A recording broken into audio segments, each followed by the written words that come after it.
بسم اللہ الرحمن الرحیم۔ حضرت موسیٰ علیہ السلام کوہ طور کی طرف چلے جا رہے تھے۔ راستے میں ایک بوڑھا آتش پرست ملا۔ یہ گمراہی اور گناہوں کی دلدل میں دھنستا چلا جا رہا تھا۔ اس نے حضرت موسیٰ علیہ السلام سے کہا کہ کہاں جا رہے ہیں؟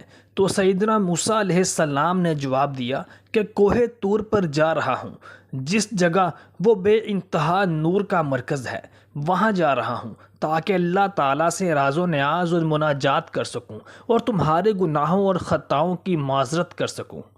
اس آتش پرست نے کہا کہ اے موسیٰ، میرا پیغام بھی خدا کے پاس پہنچا سکتے ہو؟ تو موسیٰ کلیم اللہ علیہ السلام نے کہا کہ تیرا پیغام کیا ہے؟ اس آتش پرست نے کہا کہ میری طرف سے اپنے پروردگار سے کہنا کہ اس خلقت کے جرمٹ کی بھیڑ میں تجھ کو خدا مانوں، یہ میرے لیے ننگو آر ہے، یعنی ناممکن ہے۔ مجھے ہرگز اپنے پاس نہ بلانا، اور مجھے تیری روزی کی منت اور تیرے احسان کی بھی کوئی ضرورت نہیں ہے، اور نہ تو میرا خدا ہے اور نہ ہی میں تیرا بندہ ہوں۔ سیدنا موسیٰ کلیم اللہ علیہ السلام نے اس آتش پرست کی یہ گستاخانہ گفتگو کو سنا تو انہیں بہت جوش اور جلال آیا، اور اپنے دل میں کہنے لگے کہ میں اپنے محبوب سے مناجات کرنے جا رہا ہوں۔ یہ مناسب نہیں ہے کہ میں اللہ تعالیٰ کے سامنے تیرے یہ نازیبا اور گستاخانہ جملے بیان کروں۔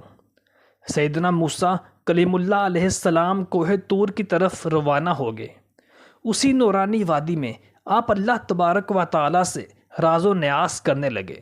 جب سیدنا موسیٰ علیہ السلام راز و نیاز سے فارغ ہوئے اور وہاں سے واپس پلٹنے کا ارادہ کرنے لگے تو اچانک اللہ رب العزت نے فرمایا کہ اے موسیٰ، میرے اس بندے کا پیغام کیا تھا؟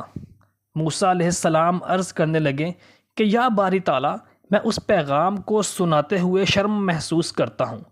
تو خود علیم و بصیر ہے اور جانتا ہے کہ اس بوڑھے آتش پرست کافر نے تیری شان میں کیا گستاخی کی ہے۔ اللہ رب العزت نے ارشاد فرمایا کہ اس زبان دراز کے پاس جانا اور میری طرف سے اس کو سلام کہنا، اور اس کے بعد پیار اور محبت سے اس کو میرا یہ پیغام سنانا کہ اگر تجھے مجھ سے آر ہے، شرمندگی ہے، تجھے مجھ سے کوئی آر ہے تو مجھے تجھ سے کوئی آر نہیں، میں ہرگز تجھ سے جنگ نہیں کروں گا۔ اگر تو مجھے نہیں چاہتا تو میں تجھے پھر بھی بہت چاہتا ہوں۔ تو اگر میری روزی اور رزق نہیں چاہتا تو میں اپنے فضل اور اپنے کرم سے تجھے روزی اور رزق اور زیادہ عطا کروں گا۔ اگر تجھے میری روزی کا احسان نہیں چاہیے تو میں تجھے بغیر احسان کے بھی روزی عنایت کروں گا۔ میرا فیض سب کے لیے عام ہے، میرا لطف، میرا کرم بے انتہا ہمیشگی اور قدیم ہے۔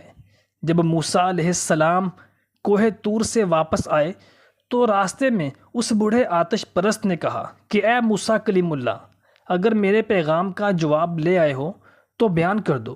سیدنا موسیٰ کلیم اللہ علیہ السلام نے اللہ تعالیٰ کا پیغام اس کافر کو، اس آتش پرست کو سنایا۔ کلام الہی نے اس کافر، اس ملحد کے دل سے کفر کے ظلم کو دور کر دیا۔ وہ ایک گمراہ انسان تھا جو راہ حق سے دور ہو چکا تھا۔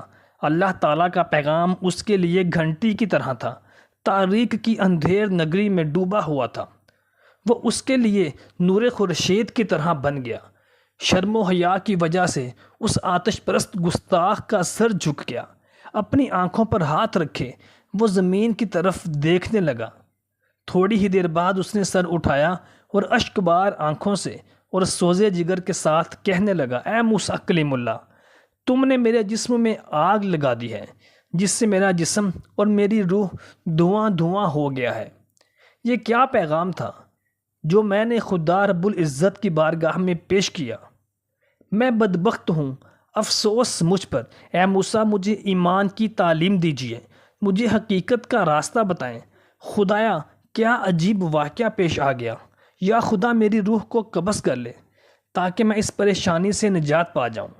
موسیٰ کلیم اللہ علیہ السلام نے ایمان، عشق، رابطہ کی گفتگو اور اللہ سے راز و نیاز کا سلیقہ اسے سکھایا، اور اس نے توحید کا اقرار کیا اور اپنے گزشتہ گناہوں سے توبہ کی اور دنیا سے محبوب کی طرف کوچ کر گیا۔ محترم دوستو، انسان کی نیت اگر صاف ہو تو اس کے لیے منزلیں نہایت آسان ہو جاتی ہیں، اور اللہ تبارک و تعالیٰ تو اپنے گناہ گار بندوں سے اور بھی زیادہ پیار اور محبت کرنے والا ہے۔